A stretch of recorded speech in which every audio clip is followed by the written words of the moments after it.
Wherever you go, whatever you do, throw a little at it. Omax, Vest and Briefs.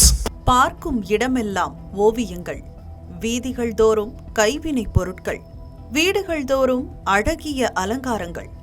இதுதான் இந்தியாவின் பாரம்பரிய கைவினை கிராமமான ரகுராஜ்பூர்.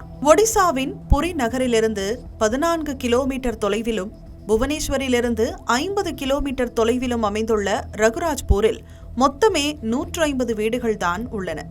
ஆனால் அவை ஒவ்வொன்றிலுமே குறைந்தது 2 கைவினை கலைஞர்களும் ஓவியர்களும் இருக்கின்றனர். ரகுராஜ்பூர் கிராமத்தின் ஆன்மாவாக பட்டச்சித்ரா ஓவியங்கள் விளங்குகின்றன. பட்டா என்றால் துணி, சித்ரா என்றால் ஓவியம். பாரம்பரிய துணிகளில் இயற்கை வண்ணங்களை கொண்டு சித்திரங்களை வரைவதால் இந்த வகை ஓவியங்கள் பட்டச்சித்ரா என அழைக்கப்படுகின்றன. பூரி ஜெகநாதர் குறித்தும் இந்த புராணங்கள் பற்றியும் மகாபாரதம், ராமாயணம் போன்ற இதிகாசங்கள் குறித்தும் பட்டச்சித்ரா ஓவியங்கள் தீட்டப்படுகின்றன. ஓவியங்களை தவிர்த்து பாரம்பரிய முகமூடிகள், பனை ஓலை வேலைப்பாடுகள், காகிதக்கூழ் பொம்மைகள், மர சிற்பங்கள் உள்ளிட்டவைக்கும் ரகுராஜ்பூர் புகழ்பெற்று விளங்குகிறது. அத்துடன் புகழ்பெற்ற ஓடிசி நடன கலைஞரான கேலுச்சரண மகோபாத்ரா பிறந்த ஊர் என்ற பெருமையும் இக்கிராமத்திற்கு உண்டு. வீடுகள் தோறும் ஓவியர்களும் கைவினை கலைஞர்களும் உள்ளதால் ஒட்டுமொத்த கிராமமே ஒரு கலைக்கூடம் போல காட்சியளிக்கிறது.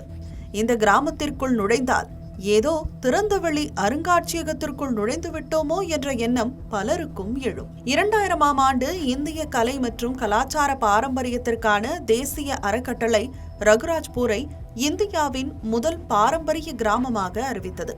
இதன் மூலம் இக்கிராமம் மேலும் பிரபலமடைந்தது. பட்டச்சித்ரா ஓவியங்களை வாங்குவதற்காகவும் கலைஞர்கள் ஓவியம் வரைவதை நேரடியாக பார்க்கவும் சுற்றுலா பயணிகளும் கலை ஆர்வலர்களும் தொடர்ச்சியாக ரகுராஜ்பூருக்கு படையெடுத்த வண்ணம் உள்ளனர்.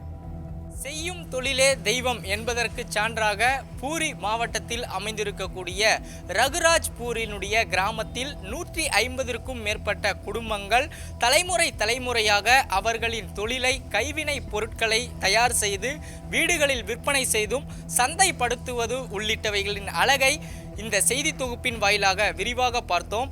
தமிழ் ஜனம் செய்திகளுக்காக ஒளிப்பதிவாளர் கௌதமனுடன் செய்தியாளர் ஸ்ரீ சந்தோஷ்.